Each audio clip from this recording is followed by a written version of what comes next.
Good evening, viewers. Welcome to the session. We have a lot of news to tell you. So, thank you for joining me, Mrityunjay, and also Sunita. So, Mrityunjay starts with, "We wish true nationalist Annamalai all the best," and of starting his own political unique organization in Tamil Nadu for fighting forces against Sanatana cultural heritage of Bharat. And also we have Sunita, who says, "Elevating Sanatana Dharma, the youth of India needs a face and a definition which he can easily achieve," and welcome Leena as well. So let's start with the first piece of news.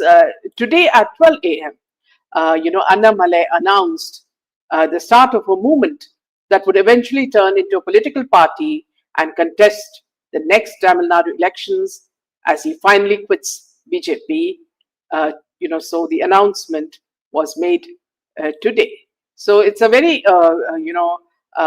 good piece of news for a lot of us who are waiting for this, because we knew that he has the capability and he can do it. So today at 12 o'clock, it was said that he would announce his decision.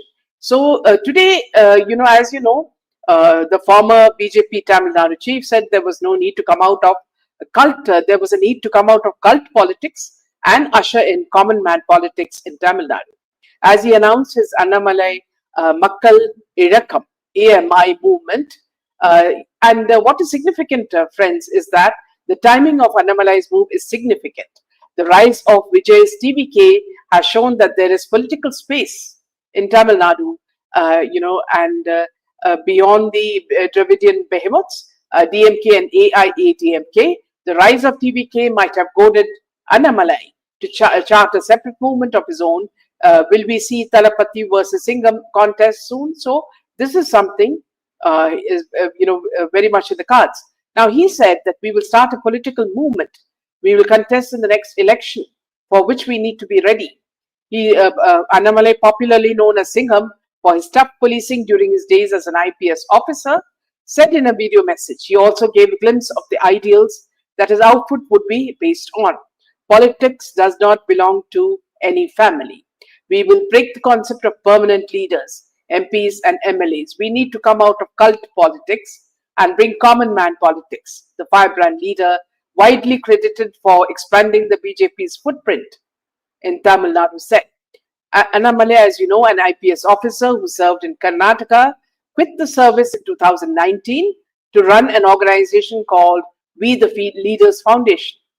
Most of the volunteers of his new movement will likely be from this outfit. He joined the BJP in 2020 and within a few years was made the state president. His aggressive campaigns against the then MK Stalin-led DMK government and his Padayatra significantly raised the BJP's visibility in the southern state. It was a crucial period as the BJP has historically struggled to gain a foothold in Tamil Nadu. However, the BJP's decision to align with the AIADMK for the 2026 Tamil Nadu polls fueled a rift with Annamalai, who was in favor of going solo.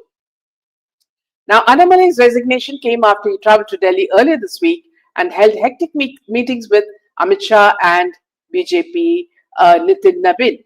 In his resignation letter, he cited disagreement with the party leadership over its political strategy in Tamil Nadu.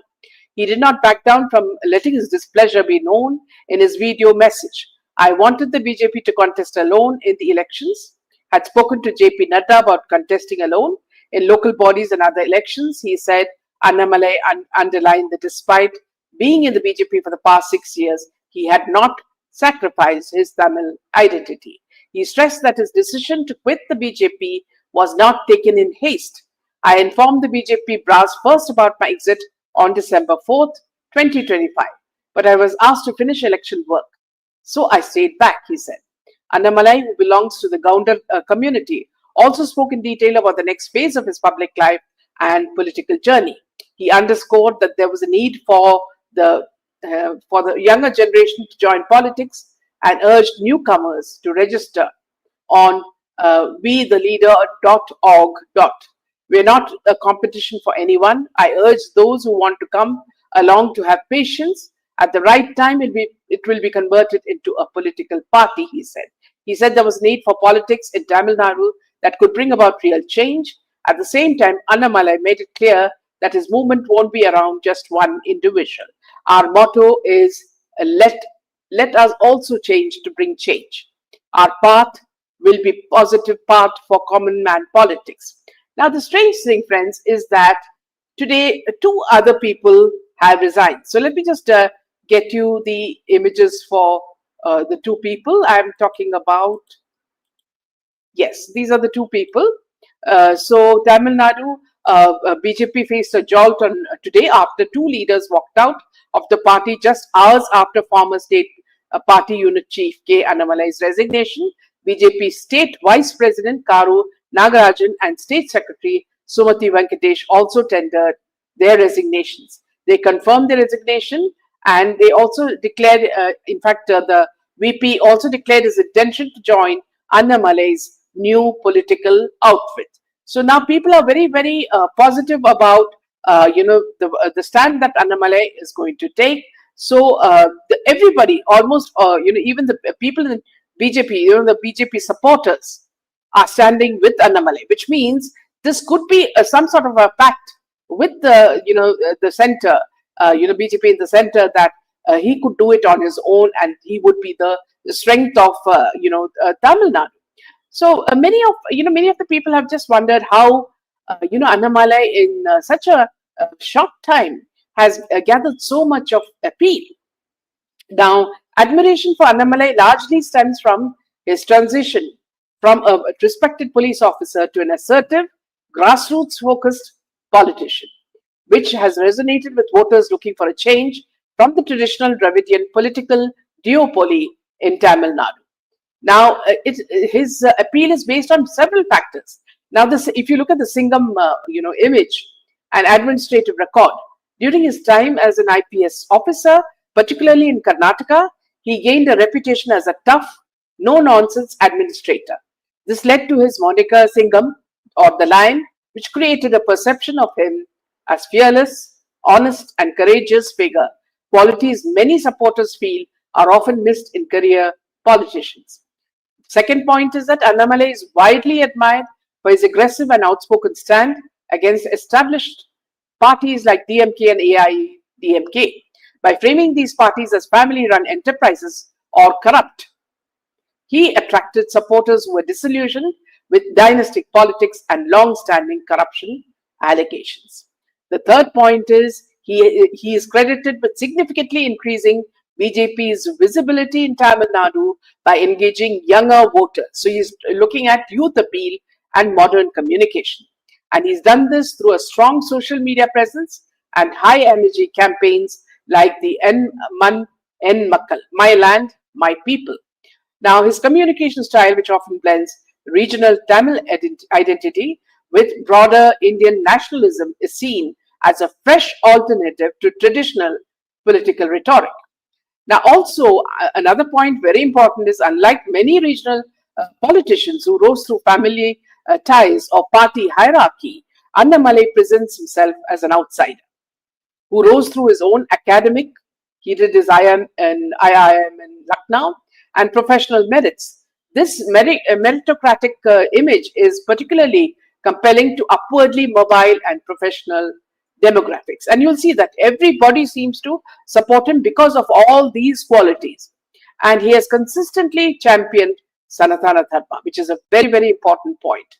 And nationalistic values. Supporters see this not just as a religious rhetoric, but as a commitment to cultural preservation and a principled stand against what he characterizes as the anti-religious policies of political rivals. While his supporters view him as a dynamic visionary, capable of rebuilding the political system from the grassroots up, critics often point to his confrontational style and the electoral struggles the party faced during his tenure as evidence that his approach has limitations in Tamil Nadu's specific political landscape. Now here, friends, one thing very, very clear is that, Annamalai is challenging none other than Vijay, TVK Vijay. Because, see, everybody knows what is the kind of background that TVK Vijay has. Vijay is not an educated man. Okay, he does not have the political experience. He's not had any administrative skill. He's just an actor, and that too a nepo kid, one would say.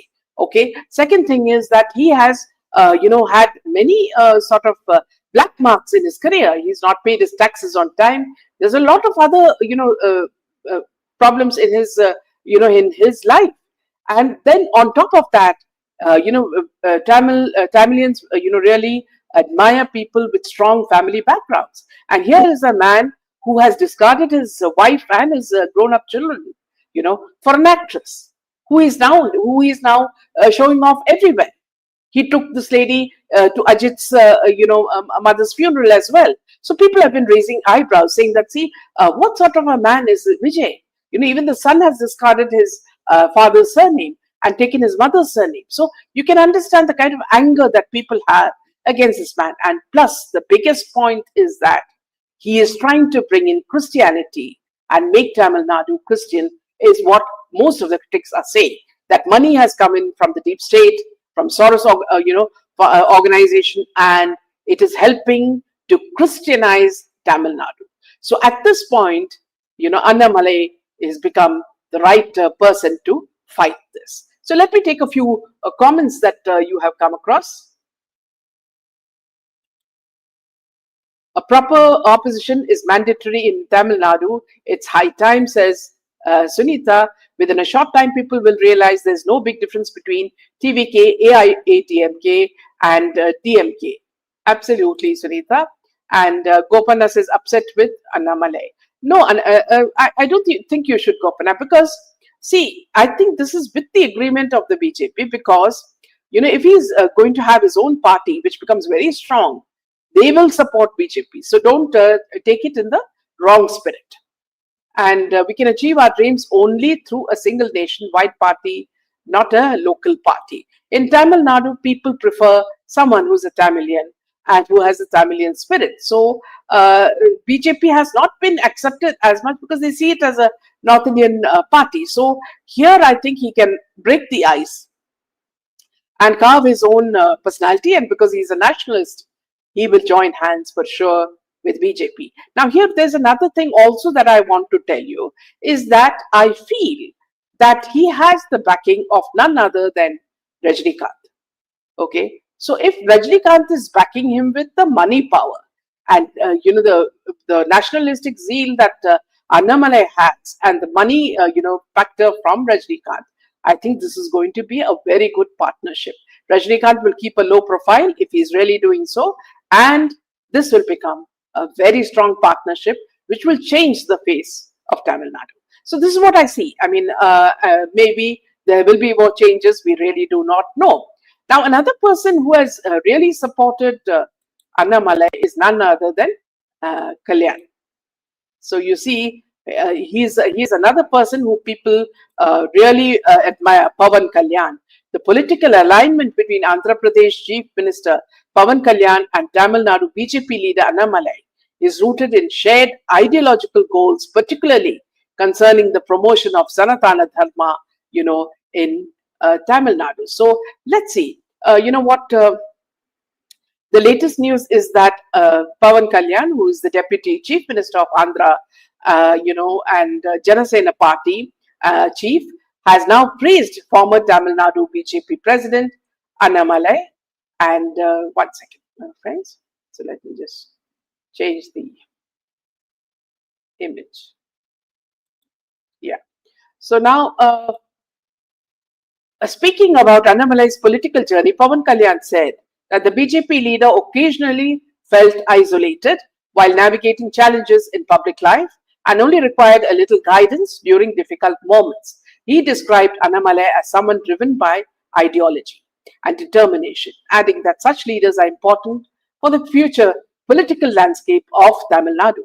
Now, Kalyan's remarks come at a time when discussions around regional political leadership and emerging alliances in South India have intensified. He expressed confidence that Annamalai would continue to play a significant role in shaping Tamil Nadu's political future. The Andhra Pradesh leader also highlighted the importance of supporting leaders who remain committed to their principles despite political pressures and setbacks. Now, if you look at the political alignment between these two people, it's rooted in shared ideological goals. Now, if you look at the first point, both leaders have actively championed the cause of Sanatana Dharma, often positioning themselves against policies or political entities they perceive as being anti-Hindu or detrimental to traditional values. Now, the two have collaborated on public platforms, most notably at the Murugan Manadu rally in Madurai. At this event, they delivered speeches advocating for the protection of temples and Hindu cultural identity. There's also a mutual endorsement between the two. They have, because Karnamale has publicly praised Pawan Kalyan's governance model in Andhra, specifically highlighting his focus on rural development, infrastructure, and welfare initiatives. Annamalai has even promoted video series documenting these initiatives, signaling a unified moral, political narrative. And another point that they have in common is the principled solidarity. When legal or political challenges have arisen against one, the other often treats it as a broader attack on their shared principles. For instance, when Pawan Kalyan faced legal scrutiny in Tamil Nadu for his speeches, state BJP leaders defended him, framing the action as a political vendetta against their common mission to uphold Dharma. So their partnership has drawn significant criticism from opponents, particularly the ruling parties in Tamil Nadu, DMK, and political rivals in Telangana. Critics often accuse them of using religious rhetoric to polarize voters and incite communal tensions. Legal complaints have been filed against them in Tamil Nadu, while some activists they even demand strict action under laws like the National Security Act, alleging that their inflammatory speeches violate court directives and promote social disharmony. In a sense, their support for one another is a strategic and ideological partnership aimed at expanding their influence in South Indian politics by appealing to a constituency that prioritizes cultural and religious preservation. So now here one more very, very important point, friends, is that one thing that Rahul Gandhi has been harping on is, talking about youth, saying that he will make, in Karnataka and in Kerala and in, all the other places in South, he will be motivating the youth, because the moment TK became the chief minister, they said, young men, young boys are going to get free bus service, and they're going to get, a lot more facilities. And so the movement, they said, is to promote youth. Now, this is something that Annamalai has thrown at their face, because Annamalai represents youth. And now he is going to bring in young people. So this is something that Rahul Gandhi can no longer throw at every speech, saying that politicians are old, or, we need to have a new generation of politicians. Already Annamalai is, through his social media, telling the youth to join him and join forces and make his party strong. So this is very important, friends, because, so whatever he says is not going to apply anymore. So this is something very, significant that's happening. Okay, so let's just go on. Yeah, so let me just take a few more comments that are coming.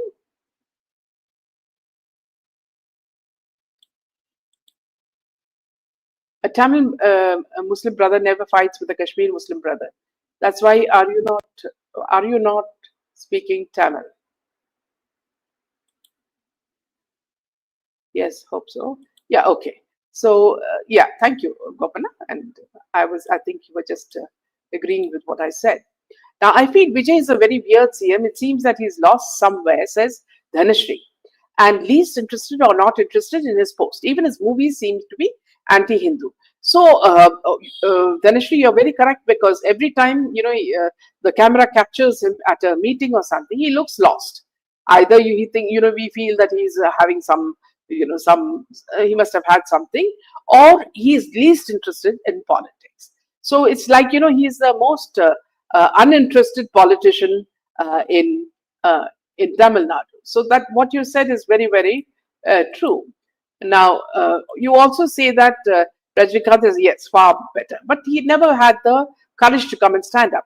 I think Rajnikant is going to back him very strongly. So that's a very, a good thing if it happens. We are proud of you, Mr.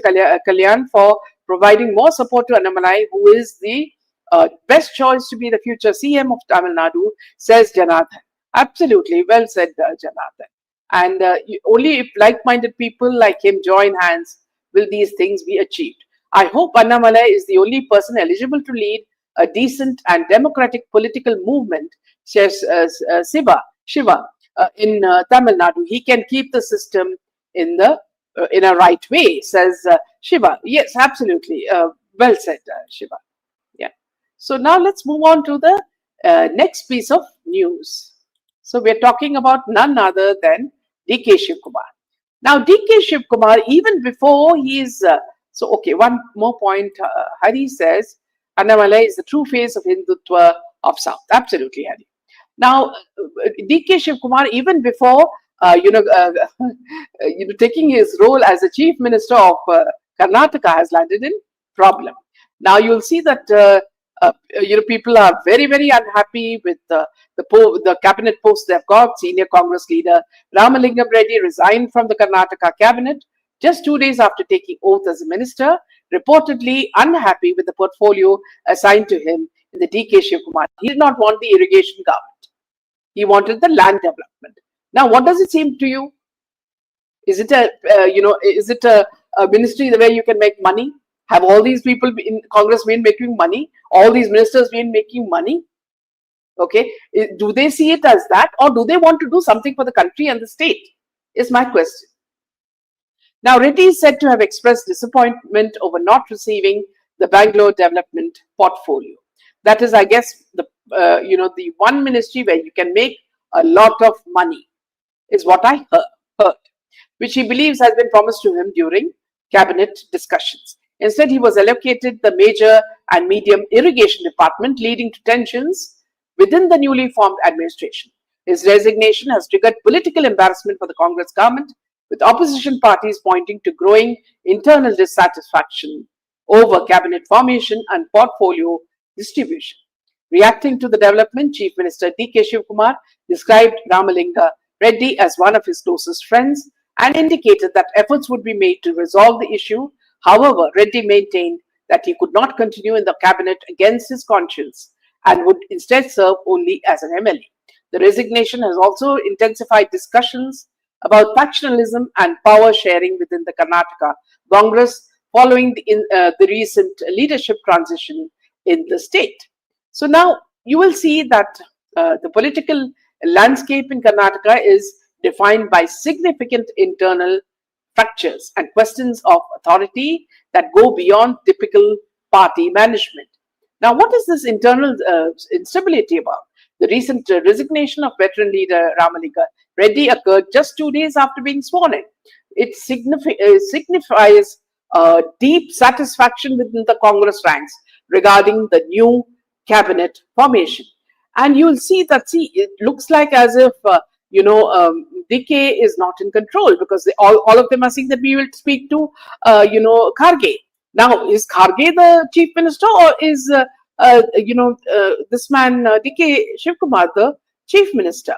Now, the common perception among critics and political observers is that the Karnataka administration operates under the shadow of the Congress High Command in New Delhi, rather than through the autonomous decision making of the chief minister. So this is very obvious, because they make 100 trips to Delhi and have breakfast meetings there, when a prime minister is saying, let us have austere measures, let us not travel too much, let us not travel abroad.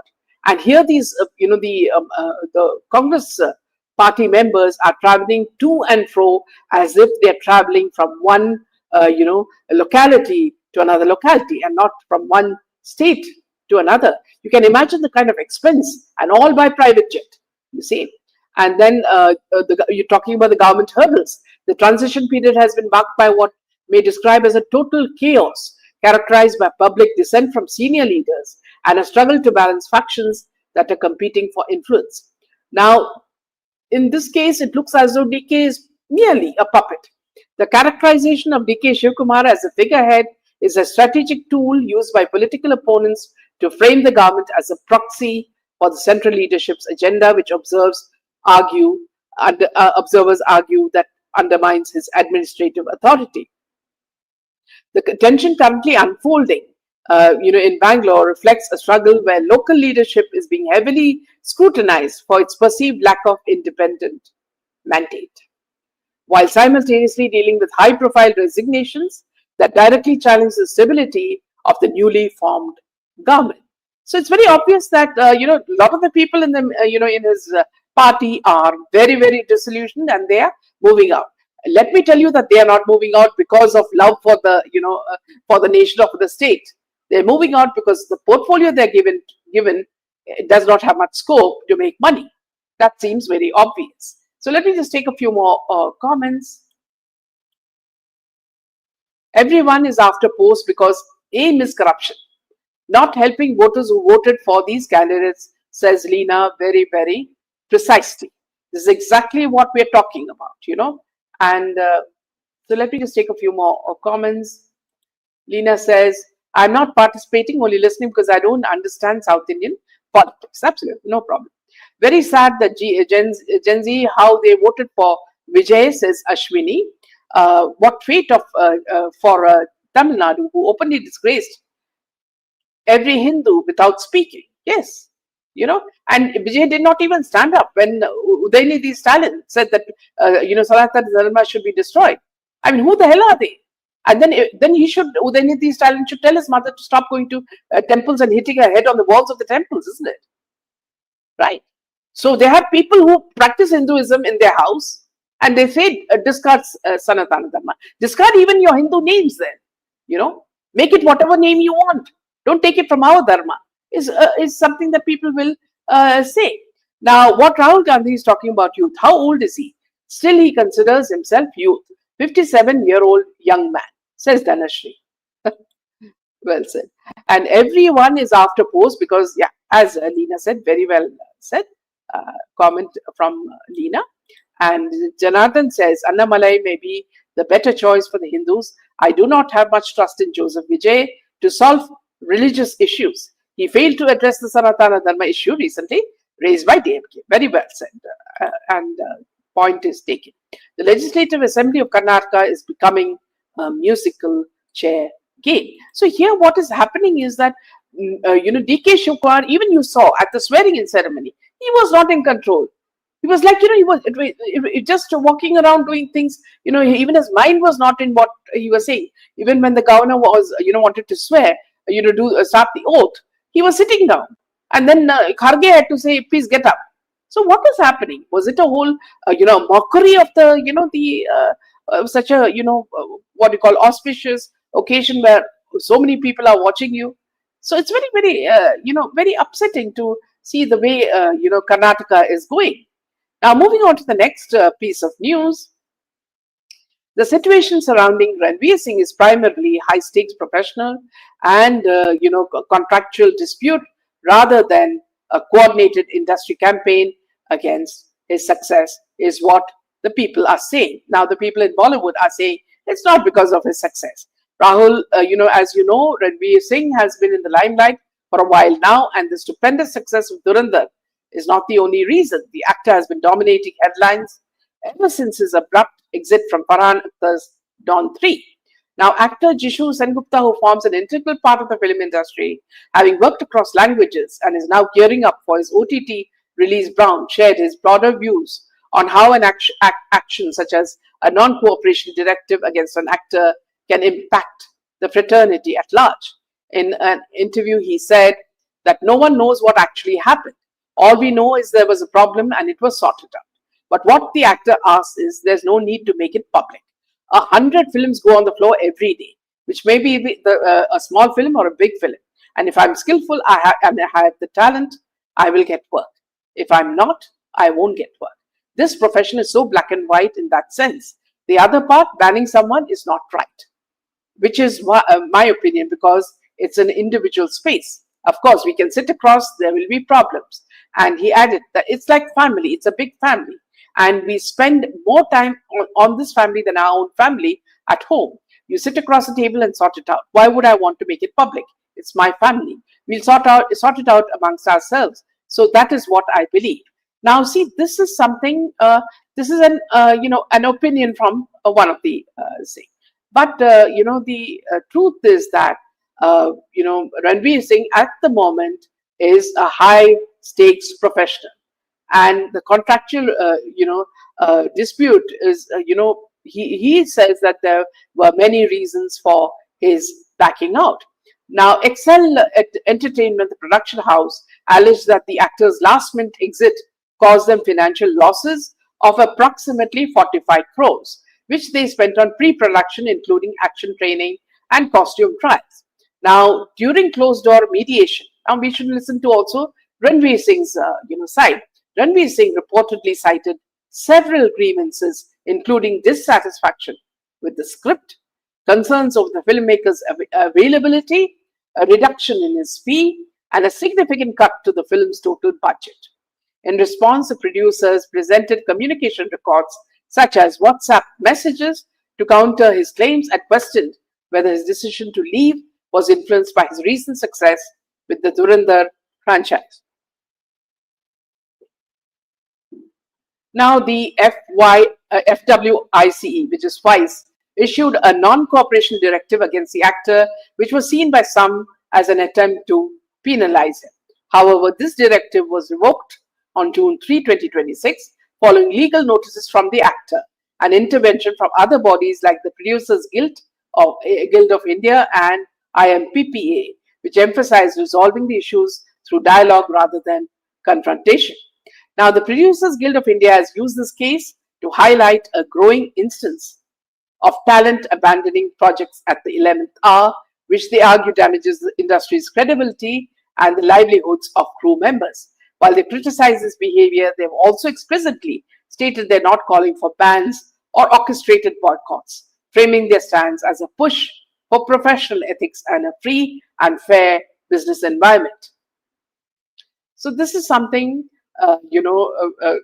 which they will keep on arguing that he made a last minute exit and, that wasn't fair on his part.